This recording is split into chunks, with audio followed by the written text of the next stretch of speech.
Estuve con 3 chicos durante mi internado en la carrera de medicina. El inmaduro de mi novio lo descubrió y quiere terminarme, aunque ya le expliqué que era por el estrés. Ahora ya no quiere pagarme la carrera. Estoy escribiendo esto desde la biblioteca de la universidad a las 3 de la mañana, porque es el único lugar donde no siento que las paredes se me caen encima. Mi vida, mi carrera, mi futuro entero, penden de un hilo por culpa de la fragilidad emocional y la absoluta falta de comprensión de mi novio, David.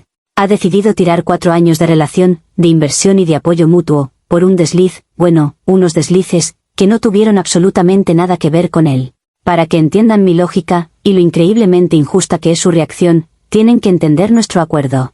Conocí a David hace 4 años. Yo estaba en mi 2º año de medicina, ahogada en deudas y trabajando de camarera en mis pocas horas libres. Él ya se había graduado en empresariales y tenía un buen trabajo en el sector financiero. Era mayor que yo, más estable, y desde el principio, quedó fascinado por mi inteligencia y mi ambición. Nuestra relación se basó, desde el primer día, en un proyecto común, mi carrera. Él vio mi potencial. Vio a la futura cirujana, a la mujer brillante que podía llegar a ser si tan solo no tuviera que preocuparse por el dinero. Después de 1 año saliendo, se sentó conmigo y me hizo una proposición que sonaba como un sueño. Deja el trabajo, me dijo. Múdate conmigo.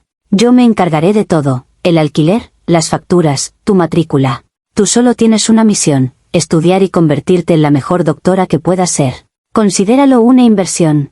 Estoy invirtiendo en ti, en nosotros, en nuestro futuro. Fue un gesto de un amor y una fe inmensos. Y yo lo acepté. Dejé mi trabajo, me mudé a su increíble apartamento y me sumergí de lleno en mis estudios. Él fue el novio perfecto. Me preparaba la cena cuando yo llegaba a casa agotada, me hacía masajes en los hombros mientras yo estudiaba hasta las tantas, nunca se quejaba si tenía que cancelar planes por un examen. Celebraba mis buenas notas como si fueran suyas. Éramos un equipo, y él era el manager, el patrocinador de mi sueño. Todo funcionó a la perfección hasta que empecé mi internado el año pasado. Nadie que no haya pasado por esto puede entender el nivel de estrés. Turnos de 36 horas. Dormir 2 horas en el suelo de una sala de descanso. Ver a gente fallecer. Tomar decisiones de vida o muerte cuando apenas puedes mantener los ojos abiertos. Es una presión inhumana, una trituradora de almas. Llegaba a casa y era un zombi. No tenía energía para David, para nuestra relación, para nada. Mi mundo se redujo a un ciclo de estrés extremo en el hospital y un colapso total en casa. David seguía siendo increíblemente paciente, pero no lo entendía. No podía. Su mundo de hojas de cálculo y reuniones no tenía nada que ver con mi realidad de sangre, sudor y agotamiento. Empecé a sentir una desconexión total. Lo amaba, por supuesto. Estaba inmensamente agradecida. Pero nuestro equipo ya no se sentía como tal. Él era un espectador preocupado, y yo era una gladiadora en la arena. Y necesitaba una forma de liberar la presión, de desconectar, de sentir algo que no fuera el peso aplastante de la vida y la muerte. Necesitaba una válvula de escape. Y la encontré, no porque la buscara, sino porque era lo único que tenía sentido en medio de la locura. Mi válvula de escape no fue una decisión premeditada. No me levanté un día y dije, voy a ser infiel. Fue algo que simplemente ocurrió. Una consecuencia casi inevitable de la presión inhumana a la que estaba sometida. Mis compañeros de internado, los otros residentes, éramos los únicos que entendíamos por lo que estábamos pasando. Éramos soldados en la misma trinchera. El primero fue Marcos, un residente de cirugía como yo. Después de un turno particularmente brutal, una noche en la que perdimos a un paciente muy joven, nos quedamos en la sala de descanso, completamente destrozados. No hablamos. No lloramos.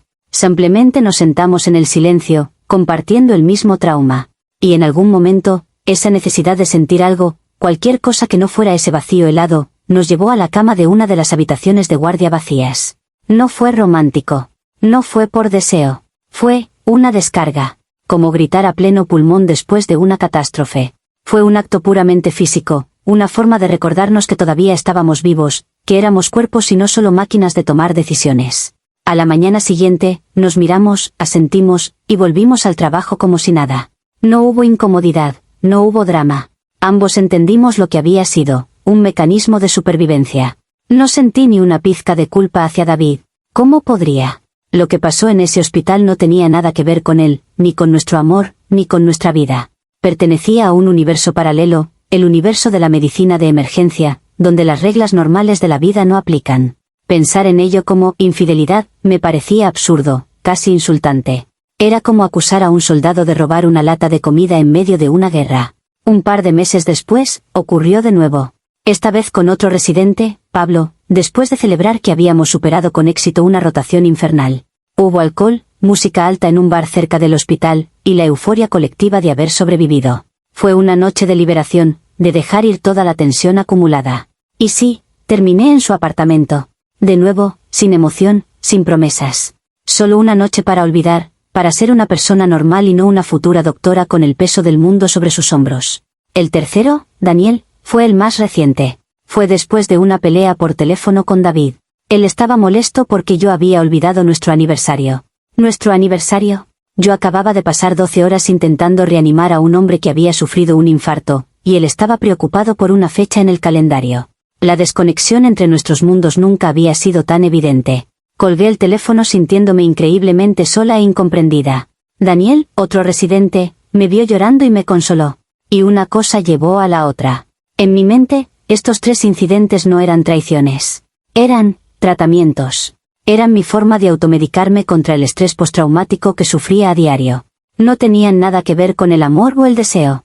Eran actos impersonales, casi clínicos, diseñados para mantener mi cordura.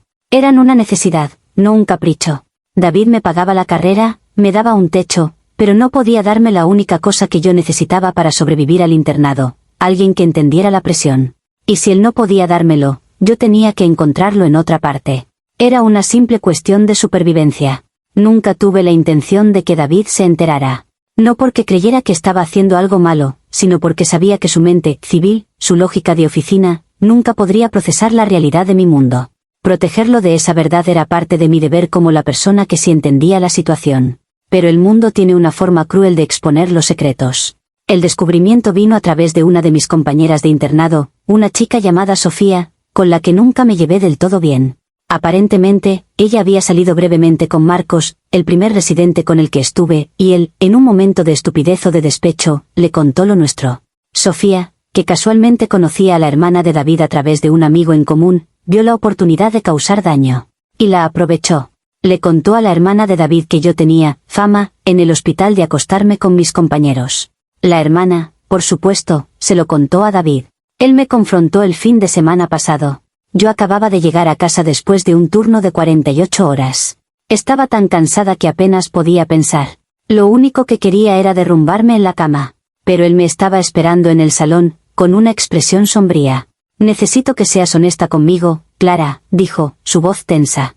Mi hermana me ha contado algunas cosas sobre ti y el hospital. Mi primera reacción fue la negación furiosa. ¿Vas a creer los chismes de tu hermana por encima de mí? No es un chisme si es verdad, respondió él. Así que te lo pregunto una vez. ¿Has estado con otros hombres? Lo miré, agotada y frustrada. No tenía la energía para mentir, ni para construir una defensa elaborada.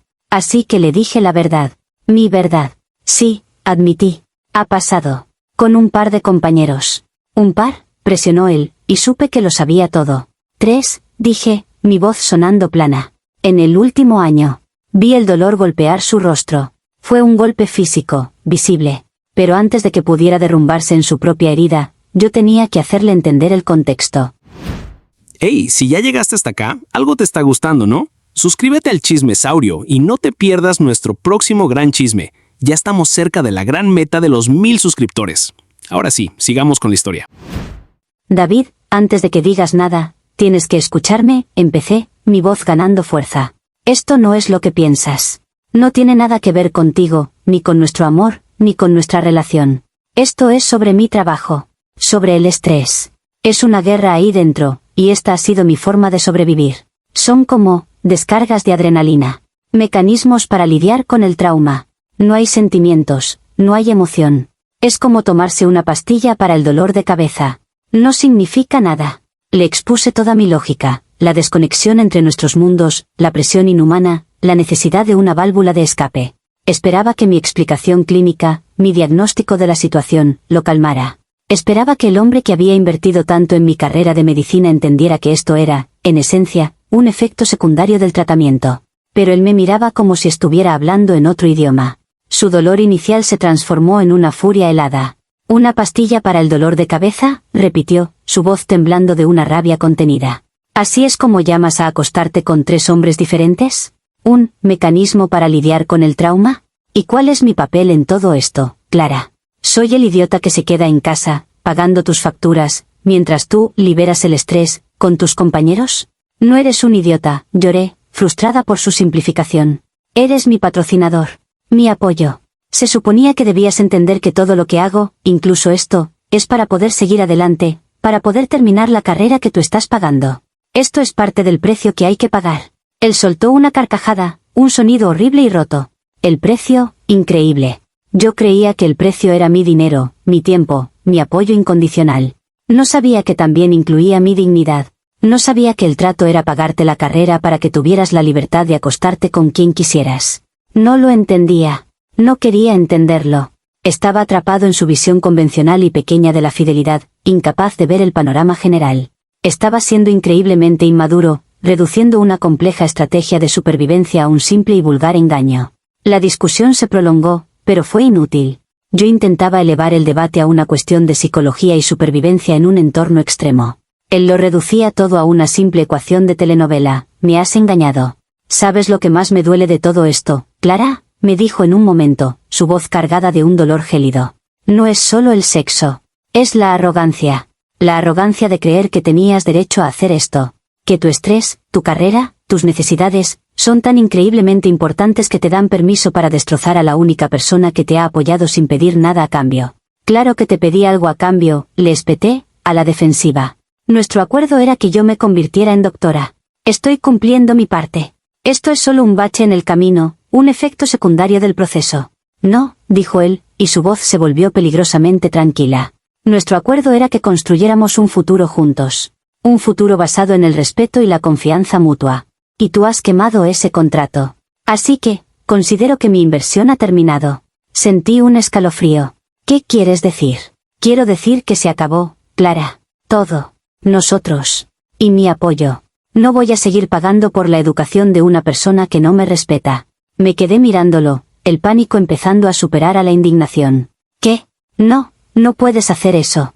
No puedes dejarme tirada a mitad de carrera. Tenemos un acuerdo. Esto es parte de nuestro futuro. Ya no tenemos un futuro, dijo, con una finalidad que me robó el aliento. Y no te estoy dejando tirada. Eres una mujer adulta. Puedes buscar un préstamo, volver a trabajar de camarera. Sobrevivirás. Siempre lo has hecho. Simplemente, ya no lo harás con mi dinero. Y entonces, soltó la bomba final. Y como este es mi apartamento, y nuestra relación ha terminado, te voy a pedir que busques otro sitio donde vivir. Te doy hasta final de mes. Aquello fue demasiado. La injusticia de todo me abrumó. Me estás echando, lloré, esta vez con lágrimas de pura rabia y miedo. Después de todo lo que he sacrificado, de todo el estrés que he soportado para cumplir mi parte del trato, ¿me vas a dejar en la calle y sin carrera solo por tu ego herido? ¿Por tu inmadurez? No es mi ego, Clara. Es mi autoestima, respondió, su voz firme como una roca. Y mi autoestima me dice que no merezco esto. No merezco ser el tonto útil que paga las facturas mientras su novia gestiona su estrés con otros hombres. Se fue a la habitación de invitados y cerró la puerta. Y yo me quedé en el salón, con mi mundo entero derrumbándose. No solo estaba perdiendo a mi pareja, estaba perdiendo mi hogar, estaba perdiendo mi carrera. Todo por lo que había luchado, todo por lo que él había invertido, estaba a punto de evaporarse. Y todo porque él era incapaz de entender una simple verdad, que para sobrevivir en el infierno, a veces tienes que hacer un pacto con los demonios. Y mis pactos no tenían nada que ver con él. Estoy de vuelta en la biblioteca, el único lugar que se siente como un refugio. David apenas me habla. La atmósfera en el apartamento es irrespirable. Estoy buscando habitaciones para alquilar, haciendo cálculos imposibles, intentando averiguar cómo demonios voy a pagar el próximo semestre sin su ayuda. La respuesta es, no puedo. Mi futuro, que hace una semana era una línea recta hacia el éxito, ahora es un abismo. Y todo por la inmadurez de David. Él ve esto como una traición personal, pero se niega a entender que fue una decisión profesional. Una decisión de supervivencia. Ser médico requiere un nivel de desapego, de compartimentación, que él no puede comprender. Lo que hice en el hospital, con mis compañeros, fue una estrategia para mantenerme funcional, para poder seguir salvando vidas, para poder seguir estudiando. Fue por mi carrera. La carrera en la que él supuestamente estaba invirtiendo. ¿Cómo puede ser tan corto de miras? ¿No ve que, Al castigarme por mis métodos de supervivencia, ¿está saboteando su propia inversión? Es como si un patrocinador le quitara los fondos a un atleta olímpico porque no le gusta cómo entrena. Es ilógico. Me acusa de usarlo, de verlo como un recurso. ¡Qué hipocresía! Él fue quien estableció los términos de nuestra relación como una inversión. Y ahora, cuando los costes de esa inversión, mi estrés, mis mecanismos para lidiar con él, se vuelven demasiado incómodos para él, simplemente retira los fondos y abandona el proyecto. Se ha revelado como el peor tipo de inversor, uno que solo quiere los beneficios, pero no está dispuesto a asumir los riesgos ni las pérdidas. El riesgo era que mi carrera me consumiría, que me cambiaría, que me obligaría a tomar decisiones difíciles. Y cuando el riesgo se materializó, él huyó. Así que sí, estuve con 3 chicos. Pero fue una consecuencia directa de la presión de la carrera que él me animó a seguir. Fue una necesidad médica, una forma de evitar el agotamiento total. Y ahora, no solo me ha dejado, sino que amenaza con destruir el mismo sueño que juró ayudar a construir. Quiere que fracase, como castigo. ¿No es eso lo más cruel e inmaduro de todo? Él no solo está terminando una relación, está intentando destruir mi futuro. Y todo porque su frágil ego no pudo soportar la idea de que su novia no es una santa, sino una superviviente. Comentarios populares de Reddit. Usuario anónimo 1 dice, OP, tu capacidad para disociarte de la realidad es, irónicamente, la única habilidad que parece que has perfeccionado en tu carrera médica. Vamos a ser claros, no te acostaste con 3 hombres, por el estrés. Te acostaste con 3 hombres porque querías y porque se te presentó la oportunidad. Y lo hiciste mientras tu novio, el hombre que financió esa misma oportunidad, estaba en casa apoyándote incondicionalmente. Llamarlo mecanismo de supervivencia es un insulto a la gente que de verdad lucha contra el estrés sin traicionar a sus parejas. Él no está saboteando su inversión, está liquidando un activo que ha resultado ser tóxico y fraudulento. YTA, tú eres la culpable. Respuesta de la OP, no puedes hablar de estrés si no has pasado por un turno de 36 horas en urgencias. No tienes ni idea. Mi realidad no es la tuya. Y no fue porque quería. Fue una necesidad, como dormir o comer. Era una forma de descargar una presión que de otro modo me habría destruido. Si él hubiera estado invirtiendo de verdad en mí como persona, y no solo en el título de doctora, lo entendería. Usuario anónimo 2 dice, ahora ya no quiere pagarme la carrera. Esta frase es la joya de la corona. Ni siquiera estás tan dolida por perderlo a él como por perder su cartera. Acabas de confirmar su mayor miedo, que para ti, él era un medio para un fin. Un cajero automático con sentimientos. Usuario anónimo 3 dice, la lógica de esto es parte del precio, es increíble.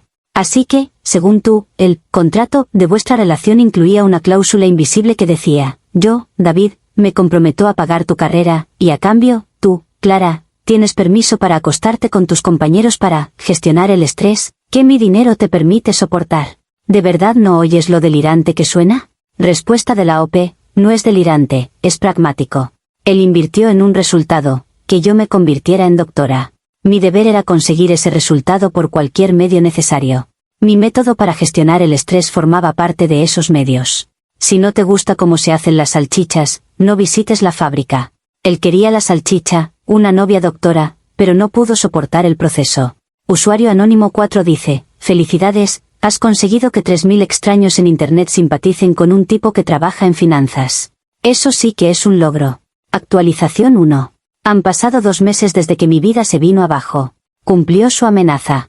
David me dio hasta final de mes y se fue. Tuve que abandonar el apartamento, nuestro hogar, y ahora vivo en una habitación minúscula en un piso compartido con otras 2 estudiantes. Es un retroceso humillante a mis primeros años de carrera. He tenido que pedir un préstamo estudiantil de emergencia para pagar la matrícula de este semestre, y he vuelto a trabajar los fines de semana en una cafetería. Apenas duermo. Apenas estudio. Mi rendimiento académico, por primera vez en mi vida, está cayendo en picado. He leído los comentarios de mi publicación. Me llamaron de todo, interesada, delirante, narcisista. Me dijeron que solo me importaba su dinero. Y durante semanas, esas palabras me atormentaron. ¿Era yo esa persona? Pero en medio del caos, del agotamiento de fregar platos a la 1 de la mañana para luego intentar estudiar farmacología, he tenido una revelación. Vosotros, y David, os equivocáis. No, mi error no fue acostarme con mis compañeros. Mi error fue aceptar el trato de David en primer lugar. Me he dado cuenta de que nuestra relación no era una asociación, era una transacción con unas condiciones abusivas. Él no era mi patrocinador, era mi dueño. A cambio de su dinero, Él compró el derecho a mi gratitud, a mi fidelidad absoluta, a mi conformidad.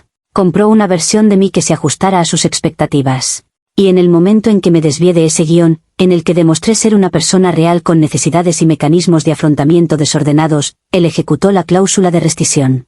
Esto no es un simple desengaño amoroso. Es un ejemplo perfecto de la dinámica de poder económico en las relaciones. Él tenía el poder, y cuando sentí que mi comportamiento amenazaba ese poder, al encontrar apoyo fuera de él, lo usó para destruirme. No me dejó, me embargó. Mis deslices no fueron la causa de la ruptura. Fueron el síntoma de una relación fundamentalmente desequilibrada. Estaba atrapada, era dependiente, y mi subconsciente buscó una forma de rebelarse, de reclamar mi autonomía de la única manera que podía en ese entorno de alta presión. Así que no, ya no me siento culpable. Me siento enfadada. Enfurecida con un sistema que obliga a estudiantes como yo a endeudarse hasta las cejas o a depender de la generosidad de otros. Enfurecida con David por crear una jaula de oro y luego ofenderse cuando yo intenté respirar un poco de aire libre. Los comentarios decían que yo era la que veía a David como un cajero automático. ¡Qué ironía! Él fue el que convirtió nuestro amor en una transacción, y ahora yo estoy pagando los intereses. Actualización 2. Ha pasado un año. Un año de una lucha brutal. Tuve que tomarme un semestre de descanso porque era imposible compaginar el trabajo, los estudios y la deuda creciente. Vi mi sueño de ser cirujana alejarse, volverse borroso. Hubo noches en las que pensé en dejarlo todo. Pero no lo hice. Y la razón es que mi perspectiva cambió por completo. La ira que sentía hacia David se transformó en algo más grande, más enfocado. Empecé a hablar con otras compañeras de mi universidad, a escuchar sus historias. Chicas trabajando en 3 empleos precarios, chicas aceptando acuerdos con hombres mayores, chicas al borde del colapso físico y mental. Y me di cuenta de que mi historia no era única. Yo no era la villana. Era un dato estadístico. Mi traición no nació en el vacío. Nació de un sistema educativo diseñado para rompernos. Un sistema que exige una dedicación sobrehumana mientras te ahoga en deudas, creando una dependencia inevitable, ya sea del banco, como en mi caso, de una pareja. David no era el monstruo. Era, simplemente, el producto de ese sistema. Un hombre con poder económico que creía que podía invertir en una persona como si fuera una acción de bolsa, esperando rendimientos garantizados y control sobre el activo. Cuando el activo demostró tener voluntad propia y ser volátil, entró en pánico y vendió sus acciones, sin importarle las consecuencias para la empresa. He vuelto a la universidad este semestre, pero con un propósito diferente. Sí, todavía quiero ser doctora, pero ya no por el prestigio o el dinero. Quiero serlo para estar en una posición en la que pueda ayudar a cambiar este sistema desde dentro. Me he unido a un grupo de activismo estudiantil que lucha por mejores condiciones de salud mental para los residentes y por programas de ayuda financiera más justos.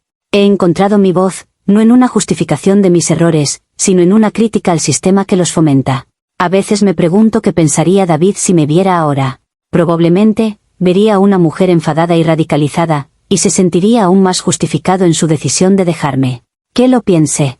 Ya no necesito su aprobación, ni su perdón, ni mucho menos su dinero. Lo que hice estuvo mal en el contexto de nuestra relación, lo veo ahora. Pero fue un error nacido de una presión sistémica insoportable. Él eligió centrarse en mi error personal. Yo he elegido centrarme en el sistema que nos rompió a ambos. No sé si me convertiré en una gran cirujana, pero sé que he encontrado algo más importante que un título. He encontrado una causa. Y, en cierto modo, se lo debo a él. Su inversión no me dio la carrera que él quería, pero me dio la educación que realmente necesitaba.